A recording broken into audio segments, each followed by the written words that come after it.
two linear games, two different outcomes by Warbot, a response.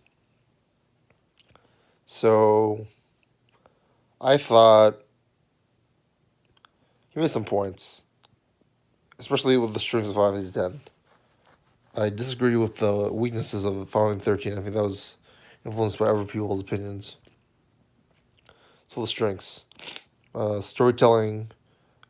I agree. I love the stuff with like the racism involved with the summoners and that world of spirit and everything, and how they're like backwards and very superstitious, and it was very dark.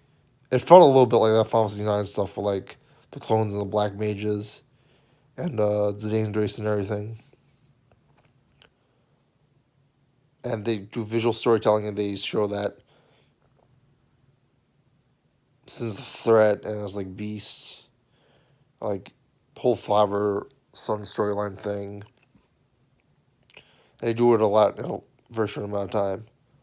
However, in contrast, though, the pacing of the battling compared to all the other stuff is weird. However, they do add secret items and stuff to search for, whereas there's not a lot to do with Final 13, which hurts his replayability. I do think you can skip the fights. I'm not sure about the whole ladder thing. I haven't tried it out. Although they did show one part, or by the show one part where it's like you can get a magic increase of plus 15 or a magic increase of plus 20. So it's not really choice. It's like what you would do.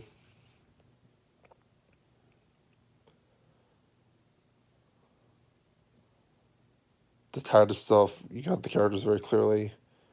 I do admit, though, yeah, the characters in Final 13 aren't as clear who they are. A lot of them look the same and sound the same. Saz is a pretty good character. I don't know about good character, but he stood out.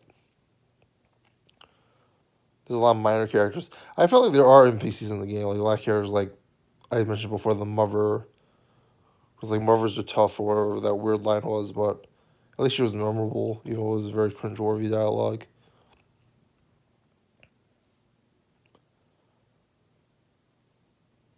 I don't want to say I'm not sure if Cocoon is necessarily a bad guy, and I don't necessarily think you need the dialects to figure it out. But like, get some stuff going on. Some stuff is vague though. Like I'm not sure what the objective is. They could have went. The dialects probably clear some stuff up, but I do think that I was curious about Cocoon and all that other stuff. I mean, I guess I didn't finish the game, and they probably don't clear up what that stuff is unless you do it for the dialogues, which is very weird storytelling, but I can't really guarantee from what I saw.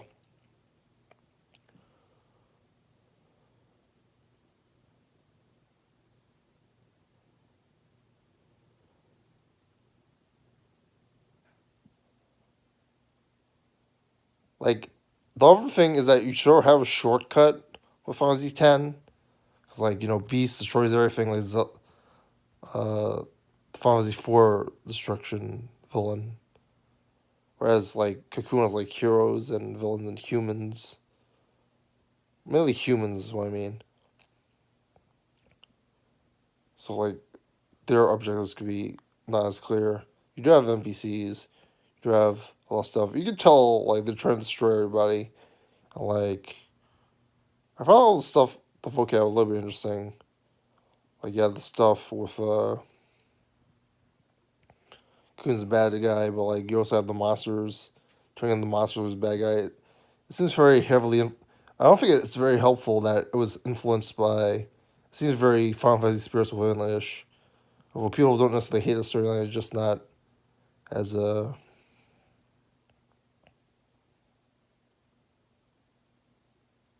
doesn't feel very Final Fantasy-ish. It's a tough sell as a Final Fantasy game. I agree, it's like not necessarily Final Fantasy. Although it does look very Final Fantasy 7-ish. I do like people. If you don't like Final Fantasy 10, you probably don't like Final Fantasy 13 because they're both very linear. And although you did mention that they're both linear, secret item thing, not having secret items is a problem. I do like how the paradigm shifts, like, can speed up stuff.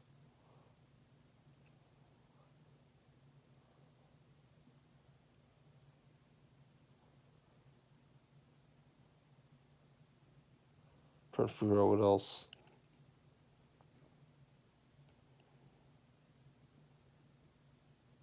That's all off the top of my head at the moment.